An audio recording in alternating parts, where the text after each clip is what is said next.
കാരിയെ ബലാത്സംഗം ചെയ്ത് കൊലപ്പെടുത്തിയ കേസിൽ +1 വിദ്യാർത്ഥിയുടെ അറസ്റ്റ്. ഈ പ്രായത്തിൽ ഇപ്പാരും വിശ്വസിക്കാൻ പാടില്ലല്ലോ. ഓലെന്തോ വലിയ തെറ്റ് ചെയ്ത ആൾക്കാരല്ലേ, അല്ലേ? ഓലല്ലേ വലിയ തെറ്റുകാർ ഇപ്പിമ്മയും. ഒപ്പം അതിന്റെ തൊട്ടടുത്ത് വന്ന ഏതോ ഒരു ചങ്ങായിനെ കാണുമ്പോ ഈ ക്രഷ്, ഇൻഫാച്ചുവേഷന്, എന്തൊക്കെയാണത്? വേണ്ടാന്നല്ല പറയുന്നത്, എല്ലാം നല്ലതാണ്. നിങ്ങളെ സ്വന്തം കാലിൽ നിന്നിട്ട് നിങ്ങൾ എന്ത് വേണേലും ചെയ്തോ, അതിലൊന്നും പ്രശ്നമല്ല. പക്ഷെ ഇത് ചിന്തിക്കാനുള്ള കഴിവ് വേണം. ആദ്യം ഓല ജഡ്ജ് ചെയ്യണം നിങ്ങൾ എന്ത് വിഭാഗത്തിൽപ്പെട്ട ആളുകളാണെന്ന്. ചിലപ്പോ നിങ്ങൾ അറിയ പോലുമില്ല, ജ്യൂസിലൊക്കെ കലക്കിയിട്ടാവും ഇത് ആദ്യം കൊടുക്കുക.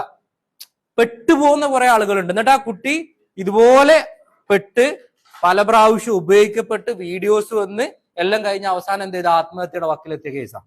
സ്നേഹം നടിച്ച് പലരും നിങ്ങളെ മുന്നിൽ വരും. ആ മുന്നിൽ വരുന്ന ആളുകൾ നിങ്ങൾ ആദ്യം നിങ്ങൾക്ക് ഇഷ്ടമാണെങ്കിൽ ആയിക്കോട്ടെ, ഞാൻ ഇല്ലാന്നും പറയണമൊന്നുമില്ല, പക്ഷെ കൃത്യമായിട്ട് ജഡ്ജ് ചെയ്യുക. അവൻ എങ്ങനത്തെ ആളാണ്, എന്താണ് അവന്റെ പരിപാടി, ഇതൊക്കെ ജഡ്ജ് ചെയ്തിട്ട് മെല്ലെ പറഞ്ഞാൽ മതി. എന്ത് യെസ്, അതുവരെ no no no no no no no. ഏറ്റവും ഡിഫിക്കൽട്ട് ആയിട്ടുള്ള സാധനം ഏതാ പറയാം? നോ ആണ്.